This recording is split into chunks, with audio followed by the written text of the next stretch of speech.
حضرت ابو ہریرہ رضی اللہ تعالی عنہ سے روایت ہے کہ حضور اکرم صلی اللہ علیہ وسلم نے ارشاد فرمایا ثلاثۃ حق علی اللہ ان یعینہم۔ ابو ہریرہ فرماتے ہیں 3 قسم کے لوگ ایسے ہیں جن کی مدد کرنا اللہ پر حق ہے ان کا۔ اللہ پر کسی کا حق نہیں ہوتا، لیکن اللہ خود فرماتے ہیں، اللہ کے رسول نے فرمایا کہ حق ہے کہ اللہ ان کی مدد فرمائے۔ میرے سامنے حدیث کی کتاب پڑھی ہے، وفی لفظ، ایک الفاظ کے اعتبار سے یہ بھی ہے عونہم۔ 3 قسم کے لوگ ایسے ہوں گے جن کا مدد کرنا اللہ پر حق ہے ان کا۔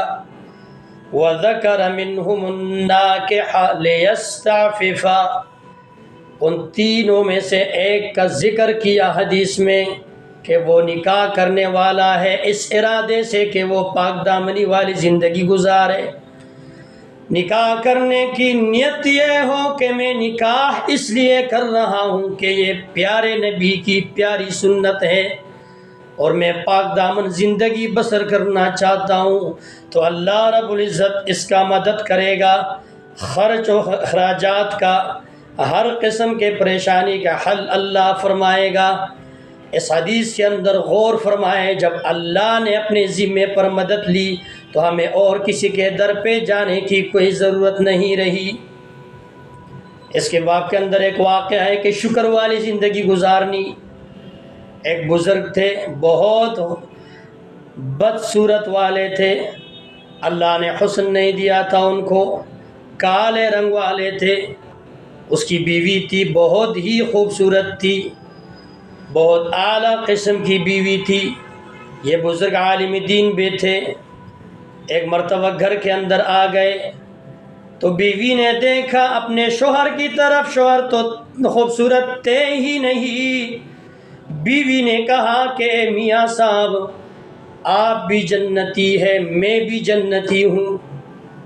تو عالم دین نے فرمایا کہ وہ تو ٹھیک بات ہے، اللہ کرے کہ ہم دونوں جنت میں چلے جائیں، لیکن آپ کے ساتھ آپ کے پاس یہ سرٹیفکیٹ کہاں سے آ گئی؟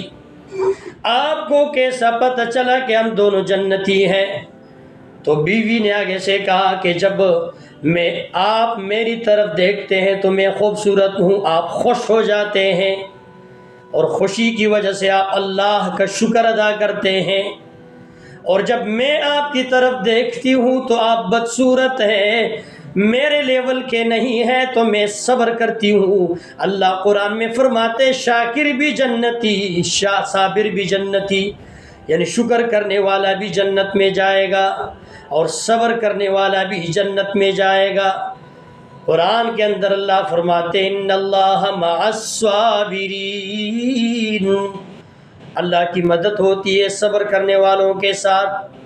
اور اللہ فرماتے لئن شکرتم لازیدنکم، اگر تم شکر ادا کرو گے تو میں بالضرور اپنی انعامات کا اضافہ فرماؤں گا۔ تو اللہ رب العزت سے دعا کرنا چاہیے اور ارادہ ٹھیک رکھنا چاہیے۔ اس حدیث کے اندر جو ہم نے پڑھا، اللہ کے رسول نے فرمایا اس آدمی کا نکاح کرنے کا مقصد اور غرض صرف یہ ہے کہ میں پاک دامن زندگی گزاروں گا، اس لیے اللہ کے رسول نے فرمایا انما الاعمال، اللہ کے نبی نے فرمایا تمام اعمالوں کا دار و مدار وہی نیتوں پر ہے، صرف نیتوں پر ہے۔ اگر کوئی آدمی گھڑی اپنے ہاتھ پہ باندھ دے، اس نیت سے باندھ دے کہ میں اس میں نماز کا ٹائم دیکھتا رہوں گا، میں تلاوت کرتا رہوں گا، ٹائم معلوم کروں گا، میں اچھے کاموں کے لیے جایا کروں گا، ٹائم معلوم کروں گا، وقت معلوم کروں گا۔ اب گھڑی لگانا کوئی واجب فرض سنت نہیں ہے، ویسے مباح چیز ہے، لیکن نیت یہ کر لی کہ میں اچھے کاموں کے لیے گھڑی لگاتا ہوں، تو فرماتے علماء کرام اس کو اجر ملے گا۔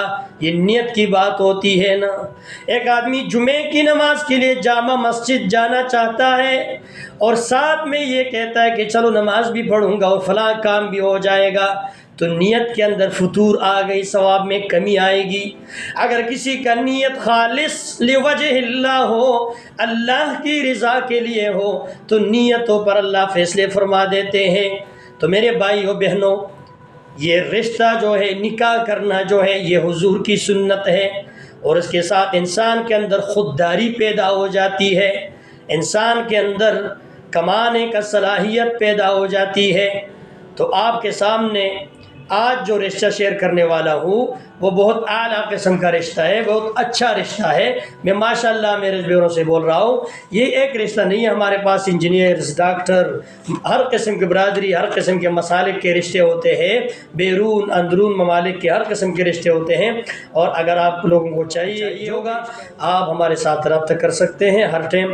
یہ ایک لڑکی ہے، میرے ہاتھ میں ایک فارم ہے، اس فارم کے اندر ہزاروں رشتے ہوتے ہیں، بہت سارے فارم ہوتے ہیں۔ یہ لڑکی ہے، نام ان کا نہیں بتایا، والد کا نام لیاقت علی ہے، تعلیم ان کی BSc ہے، اور 28 سال ان کی عمر ہے، مسلک ان کی اہل سنت والجماعت ہے، گھریلو لڑکی ہے، ماہانہ ٹھیک ہے، ان کا گھر اپنا ہے، رحمانی ہے برادری، اور ایڈریس ان کا ہے قصور سٹی لاہور۔